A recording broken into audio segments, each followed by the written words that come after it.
오늘 읽어드린 봉독해드린 말씀 가지고 함께 은혜 받고자 하는 말씀의 제목은 하나님의 궁극적인 목적입니다.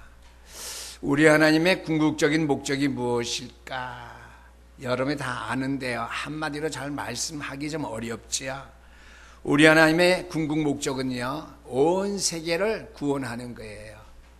온 땅을 하나님의 나라로 만드는 거예요. 쉽게 말하면 이 세상을 하나 되게 하는 것이죠. 그래서 그리스도를 이 땅에 보내셔서 온 인류를 구원함으로 말미암아 우리말로 쉽게 말하면 영적인 세상으로, 영적인 세상이기 때문에 내 육신도 다 정복할 수 있고 새로운 재창조의 능력으로 하나 될 수 있도록 하기를 원하시는 것이 우리 하나님의 궁극적인 목적이라 이렇게 말씀드릴 수 있습니다. 우리는 눈으로 보거나 직접 느낄 수는 없지만 우리 하나님께서는 지금도 세상의 모든 것으로 하나로 만드는 사역을 행하시고 계시다는 사실을 믿어야 될 줄 압니다. 세상의 모든 것을 하나로 만드는, 하나님의 나라로 만드는 그 일에 우리 하나님은 집중하고 계시다고 하는 말씀이지요. 그러나 반대로 사단은 가정을 파괴하고 교회를 분열시키는 등 어떻게 하든지 모든 것을 해체시키려고 하는 것이 사단의 전략입니다. 그러나 우리 하나님께서는 자신의 교회를 통해서 이 땅의 모든 것을 하나 되게 하신다는 사실을 저와 여러분들은 기억해야 될 줄 압니다. 그래서 대제사장이신 주님께서도 요한복음 17장 11절, 21절, 22절, 23절 말씀해 보니까 아버지의 이름으로 저희를 보존하사 우리와 같이 저희도 하나가 되게 하옵소서, 이렇게 기도를 반복하신 사실을 우리가 볼 수 있습니다. 우리와 같이 우리 신영교회 재단의 모든 성도들이 하나 된 것 같이 저들도, 이 땅의 모든 백성들도 우리와 마찬가지로 하나가 되기를 원합니다. 구원의 역사에 동참하게 되기를 원합니다. 다 구원받게 되기를 원합니다. 이렇게 요한복음 17장 11절, 21절, 22절, 23절에서 하나가 되게 하옵소서 이렇게 반복해서 기도를 하신 것이지요. 여기에서 하나가 된다고 하는 것은 획일적으로 하나가 되는 것을 의미하지 않습니다. 왜요? 획일화시키는 것은 어떻게 해요? 제가 발음이 잘 안 되는데 타의적인 것입니다. 하나님의 말씀 성경에서는 하나됨은 일치를 말하는 것인데요, 이것은 타의적인 것이 아니라 자의적인 것입니다. 자의적인 것. 성령께서 믿음의 백성들의 마음속에 역사하셔서 스스로 하나 되게 하시는 것이기 때문에 자의적인 것이에요. 근데 세상에서 하나 되게 하는 획일적으로 하는 것이 어떻게 해요? 막 하게 만드는 것이죠. 우리 북한의 공산당 보면 압니다. 모여서 수십만 명이 막 꽃 들고 막 열일을 하는 거 있죠. 계획된, 획일화된 하나예요. 일치예요. 그거는 타의적인 것이에요. 이렇게 타의적으로 하나가 되게 하는 거, 획일화시키는 것은 뭐예요? 생명력이 그 속에 없어요. 생명력을 성실하게 만들고요, 단순히 조직화내지는 또 어떻게 해요? 기계화시키는 것이지 생명력을 갖춘 일치, 하나가 아니라고 하는 말씀이 되겠습니다. 그래서 성경은 영적인 일치, 하나가 있는 곳에만 자유함과 어떻게 해요? 다양함과 하나님의 능력이 함께 하지만, 그러나 획일화되는 곳에는 속박과 어려움과 두려움만이 존재하고 있다는 사실을 우리에게 말씀해 주고 있습니다. 그래서 그리스도 안에서 우리가 영적으로 진정 하나가 되기 위해서 우리에게 필요한 필수 요소가 있습니다. 그래서 먼저 오늘 에베소서 4장 1절에서 3절 말씀은요, 우리가 겸손해야 될 것을 말씀해 주고 있습니다. 그러므로 주 안에서 갇힌 내가 너희를 권하노니 너희가 부르심을 받은 일에 합당하게 행하되 4장 1절 말씀이에요. 나가서 2절 말씀에 모든 겸손과 그랬습니다. 그래서 먼저 에베소서 4장 1절에서 3절 말씀을 통해서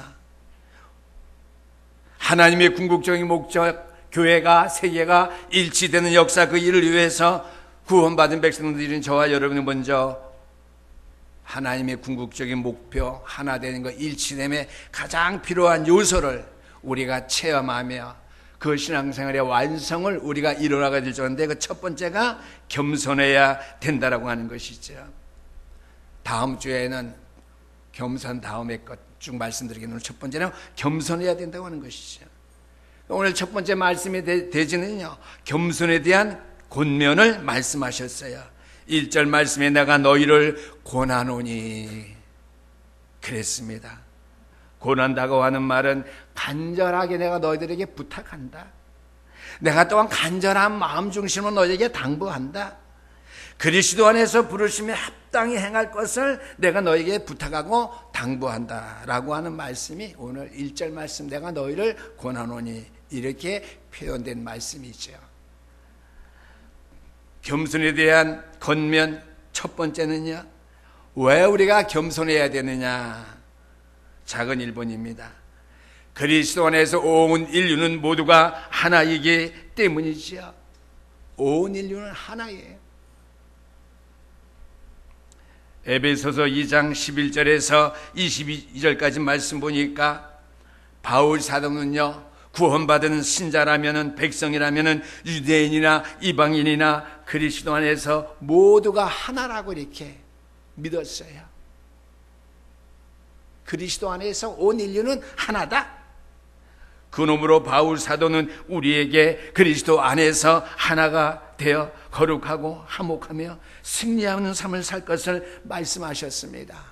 오늘 에베소서 뒤에 맨 끝에 6장의 말씀 보면 뒤에 우리의 싸움은 혈과 육에서 간 것이 아니라 하늘의 정사 잡은 자와 권세 잡은 자와의 싸움이라 그러면서 하나님의 전신갑주를 입으라고 그랬어요. 하나 되기 위해서, 겸손한 실천적인 삶을 살기 위해서 그렇게 말씀하셨죠. 왜 그랬습니까? 신앙생활의 영적인 성장을 위해서는요, 희생과 노력과 인내심이 필요한 것이죠. 그래서 신앙생활의 영적인 성장이라고 하는 것은 하나님께서 주신 목표를 향해 매일 매순간 가까이 나아가는 것이 우리의 신앙생활의 영적인 성장이라고 말씀드릴 수 있습니다.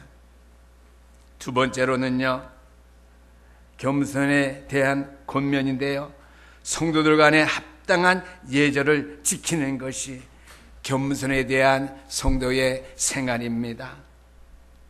로마서 16장 2절 말씀에 보니까 너희는 주 안에서 성도들의 합당한 예절로 그를 영접하고 무엇이든지 그에게 소용되는 대로 도와주며 그랬습니다. 주 안에서 성도들의 합당한 예절로, 그리스도인의 에티켓, 예절이 있어요. 너희는 주 안에서 성도들의 합당한 예절로 그들을 영접하고, 모든 성도들, 모든 그리스도 밖에 있는 사람들을 그리스도 앞에 영접해 드리고 무엇이든지 그들에게 소용되는 대로 도와줄지니, 처음 믿은 성도들 도와줘야 되고요, 구원받지 못한 사람들이 하나님 만나는 길로 인도함 받을 수 있도록 도와줘야 된다고 하는 것이죠. 막무가내로 하는 게 아니에요. 획일적으로 하는 것이 아니라 주 안에서 구원받은 성도인 저와 여러분들의 합당한 예절로서 해야 된다고 하는 것이죠. 그래서 골로새서 1장 10절 말씀해 보니까 주께 합당하게 행하여 범사에 기쁘시게 하고, 합당한 생활이 뭐냐? 하나님을 기쁘시게 하는 거예요. 합당한 생활이 예전이 무엇이냐? 모든 선한 일에 열매 맺게 하시며 그랬습니다. 한마디로 쉽게 말하면 구원받은 성도인 저와 여러분들은요, 하나님께로부터 성별된 백성으로 부르심을 받았기 때문에 구별된 성도들의 삶의 모습을 가지고 세상 사람들이 가치 있게 보든지 안 보든지 상관없이 우리는 하나님 앞에서 가치 있는 삶을 살아야 된다는 것이죠. 그것이 성도들의 합당한 예절입니다. 우리는 하나님께서 위에서 부르심의 상급을 위해서 빌립보서에 있는 말씀대로 우리가 위에서 부르심의 표대를 향해서 우리는 나가는 사람들이죠. 그래서 우리가 부르심에 합당하게 행할 때에 불화나 분뇨를 조장하지 않게 되며 서로 사랑하게 되며, 그래서 에베소서 4장 3절 말씀대로 평안에 매는 줄로 성령이 하나 되게 하신 것을 온전하게 추구하게 될 수 있기 때문에, 이루어 나갈 수 있기 때문에 부르심에 합당한 삶을 살아가야 된다고 하는 것이죠. 세 번째로는 겸손에 대한 권면인데요, 합당하게 사는 삶 가운데 가장 중요한 것은 세 번째입니다. 복음에 합당하게 살라고 이렇게 말씀해 주고 있습니다. 우리는 하나님의 말씀을 아는데 이치적으로 많이 알아요. 그것을 가지고 교리적으로 안다고 하는 거예요. 말씀적으로, 문맥적으로 잘 알아요. 잘 깨달아 알고 있어요. 이치적으로. 그것을 교리적으로 우리가 안다고 하는 것이죠. 교리적으로 아는 것이 아니라 그 이치를 아는 것을 어떻게 잘 의무로 감당하고 실천하고 따라야 된다고 하는 말씀이 되겠습니다. 그래서 오늘 에베소서 1장에서 3장 말씀은 부르심에 대한 설명을 한 바울은요, 4장에서부터 부르심에 대한 실제적인 의무를 이행할 것을 우리에게 말씀해 오십니다. 하나님 우리를 부르신 부르심의 목적, 소명, 천명, 사명, 우리가 늘 말하는데요, 실제적인 의무를 이행하라고 하는 것이죠. 그것은요, 복음에 합당하게 사는 것입니다. 복음 아닌 것은 삶의 우선순위 둬서는 안 돼요. 교회 생활 외에 다른 것에 우선순위 둬서는 안 돼요. 가정생활을 하지 말라는 거 아니에요. 믿음 안에서 가정생활 해야 되는 거예요. 복음적인 가정생활, 복음의 역사와 능력이 나타날 수 있는 가정생활, 내 생활이 되어져야 된다고 하는 것이죠. 우리가 그리스도 안에서 내 자신의 복락과 내 영혼의 풍성함만을 추구하던 것에서 그 차원을 뛰어넘어 이제는 뭐예요? 남을 위한 봉사와 영혼 구원에 힘쓰는 방향으로 우리의 삶을 변화시켜 나가며 우리의 사명을 어떻게 해요? 영적인 서밋, 정상의 자리에서 많은 사람들을 영적인 세계로 인도할 수 있는 그 삶으로 인도하는 변화된 삶으로 우리의 삶을 바꿔나가야 된다고 하는 말씀이 되겠습니다. 큰 두 번째입니다. 그러면 왜 겸손해야 되는가? 겸손에 대한 증거입니다. 오늘 4장 2절 말씀해 보니까 모든 겸손과 온유로 하고 오래 참음으로 사랑 가운데서 서로 용납하고 그랬습니다. 그런데 에베소서 4장 4절 말씀은 몸이 하나요 성령도 한 분이시니 이와 같이 너희가 부르심의 한 소망 안에서 부르심을 받았느니라 그랬습니다. 그리스도의 몸은 하나라고 하는 것이죠. 그런데 세상 사람들은요, 교회의 하나된 몸을 볼 수가 없어요. 그런데 이 세상 사람들은 성도들의 하나된 그 지체를 볼 수가 없어요. 왜요? 오늘날 교회의 현상과 그리스도의 삶의 모습 그대로 보기 때문이에요. 그 말은 무슨, 앞에 말해 복음에 합당한 삶을 살지 못하고 성도들의 합당한 예절의 삶을 살지 못하고 그리스도 안에서 모든 삶을 살지 못하는 것을 교회가 보여주고 있고 세상 사람들에게 성도들이 보여주고 있기 때문에 세상 사람들은요, 하나님께서 교회 하나 되게 하신 것, 성도들 간에 하나 되게 하신 것을 볼 수가 없다고 하는 것이죠. 왜요? 오늘날 여러분들이 알고 있는 대로 교회의 그 모습 그대로 볼 수밖에 없잖아요. 세상 사람들에게. 예수 믿는다고 사람들이 온전치 못한 그러한 삶의 모습이 그대로 세상 사람들이 여과 없이 보여지기 때문이죠. 우리가 그 사람들을 볼 때 진짜 엉망이야, 죄송해요, 저기 엉망으로 살고 있네, 저게 무슨 그리스도이냐, 그렇게 보여지지만은요, 불신자들은 그 사람들은 그 교인들 안에 성령께서 함께 하시고 모르잖아요. 성령께서 그렇게 부족한 사람을 변화시키시고 세상 끝날까지 인도해주는 사실을, 그래서 매일 교회 나서 말씀 듣고 기도하면서 깨어 하나님 앞에 한 걸음 가까이 나간다는 사실, 때로는 안타까워하고 여러 가지로 하나님 앞에 힘쓰는 사실, 불신자는 못 보잖아요. 우리의 모습 그대로만 봐요. 교회의 모습 그대로만 봐요. 타락한 교회의 모습. 그래서 겸손의 증거 첫 번째는요, 겸손해야 됩니다. 제가 누누이 말씀드린 존 모레이 박사는요, 그리스도의 삶은 첫째도 겸손이요, 둘째도 겸손이요, 셋째도 겸손이요. 왜요? 그리스도께서 자체가 겸손이시기 때문이에요. 겸손하라 그러면 이치적으로 밖에 알 수 없잖아요. 교리적으로 겸손을 실천하라고 하는 거예요. 예수님께서 겸손한 마음으로 행하셔서 우리에게 본을 보이셨습니다. 그래서 바울 사도 역시 하나님을 섬긴 기본 정신을 겸손이라고 우리에게 말씀해 주고 있습니다. 사도행전 20장 19절 말씀 보니까 바울 사도가 말합니다. 곧 모든 겸손과 눈물이며 유대인의 관계로 말미암아 당한 시험을 참고 주를 섬긴 것과 그랬습니다. 이방인에게 복음을 전하는 일 때문에, 그리스도의 복음의 능력 때문에 전파하는 일 때문에 바울은 많은 고초를 겪었어요. 몇 번씩 죽을 뻔한 고비를 넘겼지만은 바울 사도는 그 가운데서 내가 곧 모든 겸손과 눈물이며 유대인의 관계로 말미암아 당한 시험을 참고 주를 섬긴 것과 그랬습니다. 우리의 신앙의 바탕은 내가 겸손하니 나는 온유한 자니 나에게 온유와 겸손을 본받으라는 주님의 말씀을 우리가 항상 기억해야 될 줄 압니다. 그래서 베드로 사도도 베드로전서 5장 5절에서 6절까지 말씀 보니까 젊은 자들아 이와 같이 장로들에게 순복하고, 교회의 목회자입니다. 여러분 장로들 그러면 잘 보니까 그저 때는 비숍이에요. 이제는 엘더, 지금은 장로 엘더라고 나오지 이전에는 비숍, 교회 감독, 목회자를 말합니다. 장로들에게 순복하고 하나님의 능하신 손아래 겸손하라고 이렇게 부탁하신 사실을 볼 수 있습니다. 그래서 우리 성경은 맨날 복음 보는데 복음이 뭐예요? 겸손한 생활이 복음이에요. 온유한 생활하는 게 복음이에요.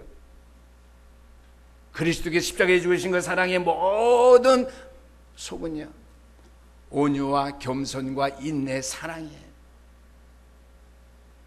두 번째로 겸손의 증거는 온유해야 된다고 하는 것이죠. 마태복음 5장 5절 말씀 보니까 온유한 자는 복이 있나니 저희가 땅을 기업으로 받을 것이요 그랬습니다.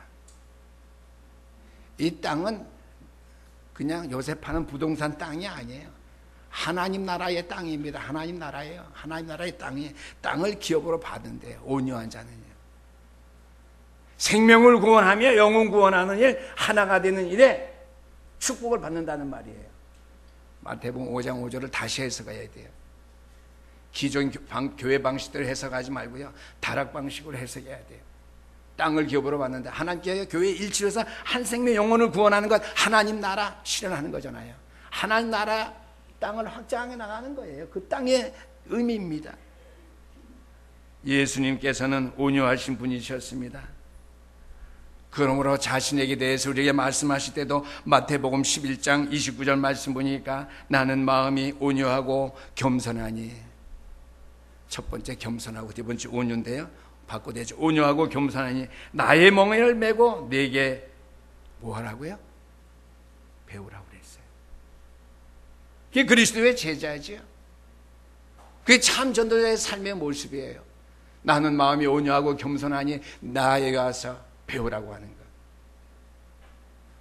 여러분이 왜 주일 예배 왜 드리죠? 세계 복음하기 위해서요. 맞는 말이에요. 근데 기본은 잊어버려요. 그리스도의 겸손과 온유를 배워야 그리스도의 사랑을 알고요, 더 자세히 아는 거죠. 구원의 길을 더 자세히 아는 거죠. 상온을 더 자세히 아는 거죠. 그리스도의 사랑 속에 들어갈 수 있는 것이고, 그래야 십자가의 돌을 가지고 한 장의 복음을 전할 수 있는 거예요. 모세는 의지가 어떻게 굳센 사람이었지만은요, 마음은 온유했습니다. 민수기 12장 3절 말씀에 보니까 모세는 온유함이 지면의 모든 사람보다 승하더라고 그랬습니다. 전 성경 볼 때 욥은 지상에서 의로운 사람이라 그거는 봤지만 이 성경은 처음 봤어요.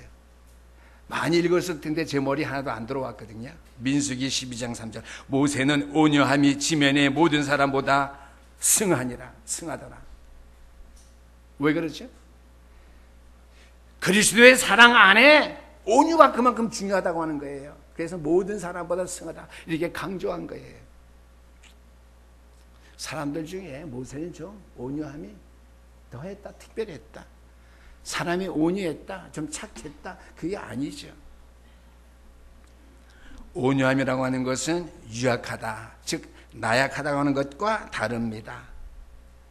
예수님께서는 온유하셨지 나약 또는 유약하지 않았습니다. 정확한 표현은 유약입니다. 유도할 때 그 무슨 숫자인지 모르겠는데 유약, 약할 약자입니다. 유약하지 않았어요. 나약하지 않았다고 하는 말씀이죠. 온유한 것은 통제할 수 있는 능력을 의미합니다. 그래서 남을 해할 수 있는 능력과 힘이 있어도 마음이 온유하기 때문에 남을 고의적으로 해하지 않습니다. 연약하다고 유하다고 하는 것은, 나약하다고 하는 것은 남을 해할 수 있는 힘도 없지요. 그러니까 어떻게 해요? 통제하는 것이 아니라 나약해서 못하는 거예요. 그런데 온유한 자는 강하고 능력 있는 사람이지만은 온유하다고 하는 것은 통제할 수 있는 능력을 의미하는 거예요. 세 번째로 겸손의 증거는요, 오래 참는 것입니다. 고린도전서 13장 4절 말씀 보니까 사랑은 오래 참고 온유하며 시기하지 아니하며 그랬습니다. 여기서 오래 참는다고 하는 것은 한문으로 인내인데요, 인내는 어떠한 환경에 대해서 그것을 견뎌내는 것을 의미합니다. 반면에 오래 참는다고 하는 인내는요, 사람과의 관계를 이겨내는 거예요. 환경의 어려움을 이겨내는 인내가 아니라 사람과의 관계를 통해서 그 어려움, 그 힘든 그 환경을 참고 견뎌내는 것을 말해주고 있습니다. 하나님께서도 우리의 인간에 대해서 모든 것에 오래 참으셨기 때문에, 그렇죠?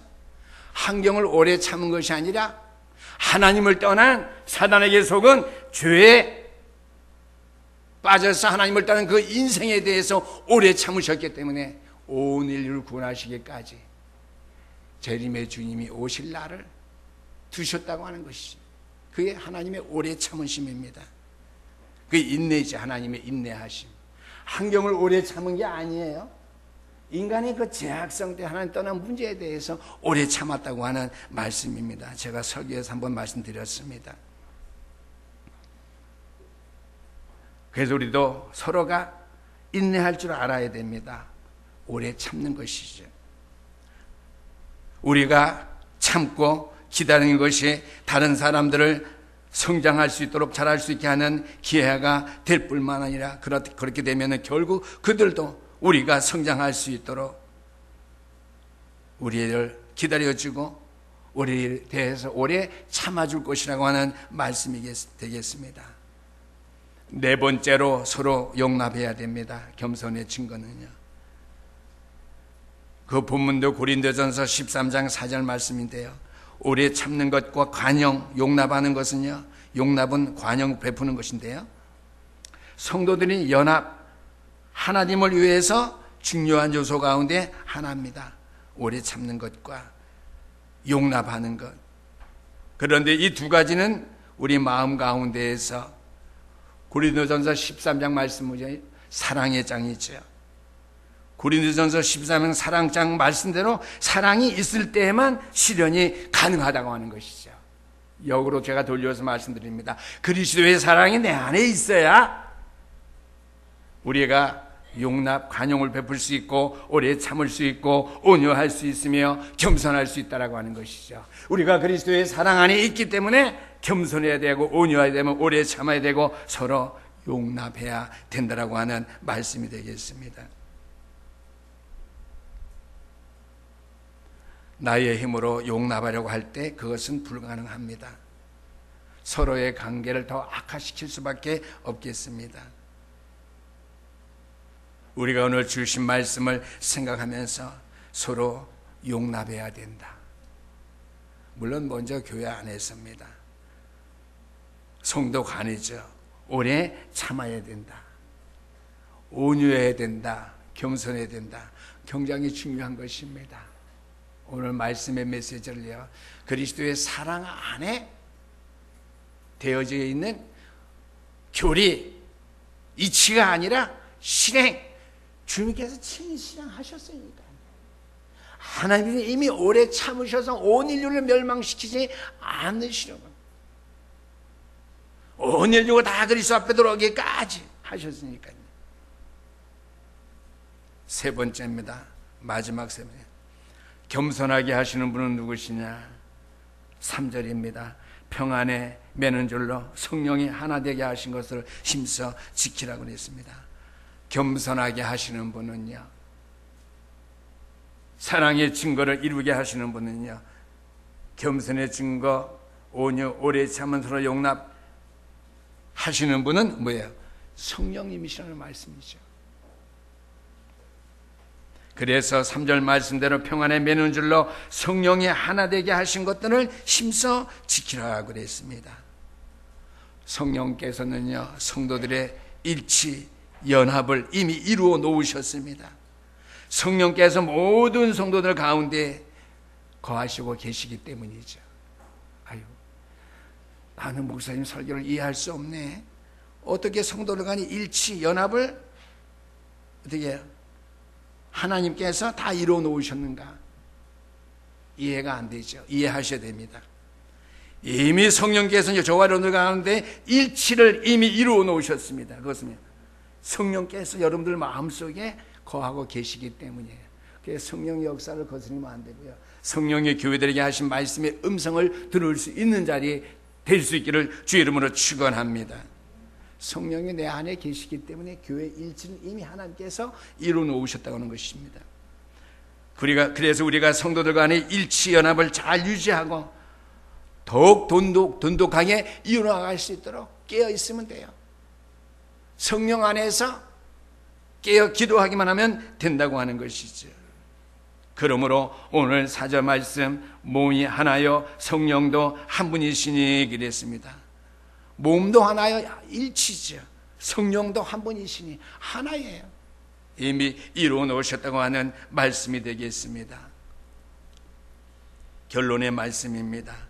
에베소서 4장 3절 말씀, 평안에 매는 줄로 성령이 하나 되게 하신 것을 힘써 지키라고 하는 말씀이죠.